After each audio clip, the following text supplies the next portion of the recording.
I'm Craig Popp with Accrue Wealth, and this is Charts That Matter.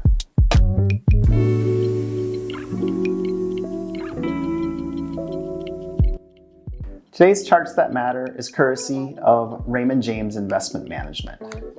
We've had it all over the past 2 weeks: earnings, Fed decision, and trade. The status quo generally prevailed, supporting the continued uptrend, albeit with some technical divergences beneath the surface that may signal a pause in the momentum may be overdue. Let's start with earnings. We look to earnings season for data on how things are going, indications of where things are heading, and signs about what's priced in across the various industries. Despite numerous headwinds, including a softening labor market and tariff-driven cost pressures, corporate fundamentals remain on solid footing, with the S&P 500 now expecting 13% year-over-year earnings growth in the third quarter. This is the fourth consecutive quarter of double-digit earnings growth. On a positive note, forward estimates are trending higher and growth is broadly improving. Margins are holding up, though there are some pockets of tariff pressure, especially within the consumer and industrials. AI spending remains immense, with hyperscale CapEx estimates increasing to $500 billion for 2026. This is 39% higher than the estimates just last quarter at the end of June. This is expected to amount to about 1/3 of the entire S&P 500 CapEx next year. While extraordinarily strong, the degree of spending is beginning to come with a bit more investor scrutiny. For example, credit protection has become more expensive in tech land, and return on investment has become more closely watched. While tech stocks are putting up the best earnings growth again, they have traded lower on average this quarter due to their high bar.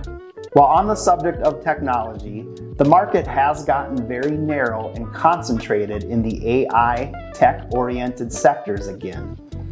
While the long-term potential of AI is undeniable, the market's concentration in these names does come with risk.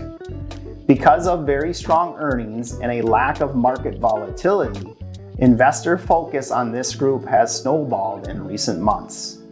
But it's important to remember that volatility does occur and these names can carry high betas. It's also important to not lose sight of the many good companies across other areas of the market, with an improving growth outlook over the next couple of years and trading at much lower valuations. If investors gain confidence that the relative gap in earnings growth between tech and other sectors will narrow, it's possible the market may show increasingly more signs of broadening out its performance. Next, let's look at a couple of technical factors. First, the S&P 500 is currently trading about 11% above its 200 daily moving average. This is 2 standard deviations above its 5-year average, and we have seen a few pullbacks occur after reaching similar levels in the past. For example, in 2023 and 2024, there were pullbacks of 11%, 6%, and about 10%. Additionally, the S&P has gone 6 months without a 3% pullback on a closing basis. In conjunction with some divergences occurring beneath the surface, the odds are raised for a minor pullback or stall in momentum. Another technical divergence is the narrowing participation within the market's upside. Since June, the S&P 500 index's higher price highs have corresponded with lower highs for the percentage of stocks above their 50 daily moving average. For example, though the S&P 500 index is up 17% year to date and near its all-time high, 2/3 of its constituents are down over 10% from their price high, and another third are in a bear market, which we would define as down over 20% from their high.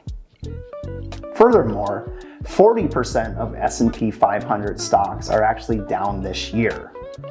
while the biggest 20 stocks are all up on the year by an average of 30%. It's fair to say strength in a narrow sleeve of mega caps is masking the weakness beneath the surface. To conclude, there are a lot of headlines and noise, but earnings are the ultimate driver of equities over the long term. Importantly, growth and forward estimates remain supportive of the uptrend. Near term, some technical divergences beneath the surface indicate a pause in the market's momentum may be overdue.